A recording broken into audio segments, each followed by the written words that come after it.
Hey, welcome to Beyond Time Management. I'm Dr. Lon Schiffbauer, and this is Module 3, Mapping Short-Term Milestones. In our previous module, we talked about setting long-term SMART objectives. These are objectives that are going to help guide us for the next 1, 2, 5, even 10 years. Now what we need to do is take these long-term SMART objectives and break them down into manageable milestones. Short-term objectives, if you will. So what is a milestone? Well, it's a specific, measurable, and time-bound goal. That's right, we're talking SMART again. A goal that drives us toward a larger objective. Think of it as when you're driving cross-country or something and you see these mile markers. These mile markers tell you that you're making progress and moving in the right direction. So, yeah. Milestones. When it comes to reaching our long-term objectives, they're really handy because they break large, ambitious objectives down into smaller, more easily managed and definable goals. So yeah, we want these milestones so that we can drive progress against schedule in reaching our long-term objectives. So let's talk about how to set a milestone. It's really not all that complicated. We simply want to take our long-term objectives and break them down into definable, measurable stages. So for example, if we're driving cross-country, we'll want to say we want to reach this city by this time, and we will want to get lunch at this city, and we will want to refuel at this city. These are stages or phases of our journey as we drive cross-country. We want to do the same thing with our long-term objectives. So how long should a milestone take to accomplish? So for example, a long-term objective is normally at least a year long, but can be 2 years, 5 years, 10 years, whatever your objective is.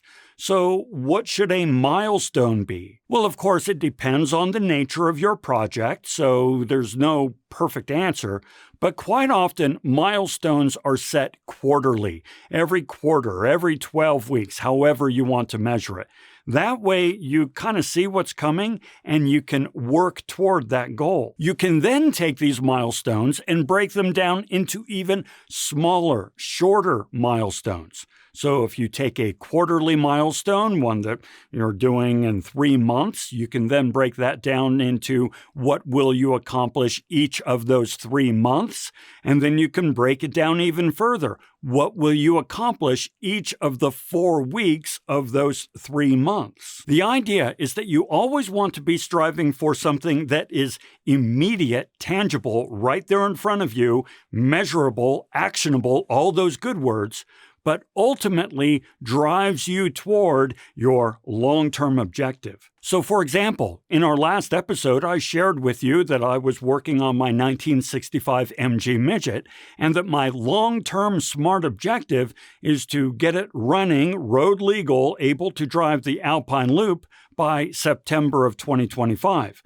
Okay, that's my long-term objective. So what would my milestones be? Well, they could be things like making sure that I have fuel running from the fuel tank to the fuel pump, and then running from the fuel pump to the carburetor, and then running from the carburetor to the engine.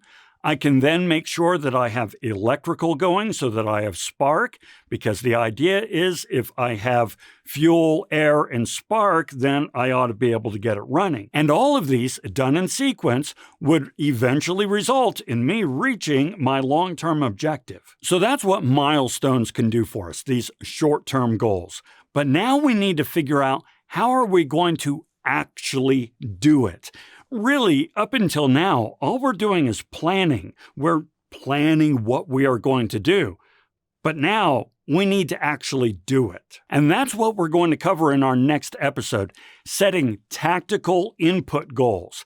Now we are actually doing the work. No more planning, it's now doing, setting tactical input goals. So stick around and let's keep moving forward. All right, that's all I've got for today. Now, go off and make some trouble.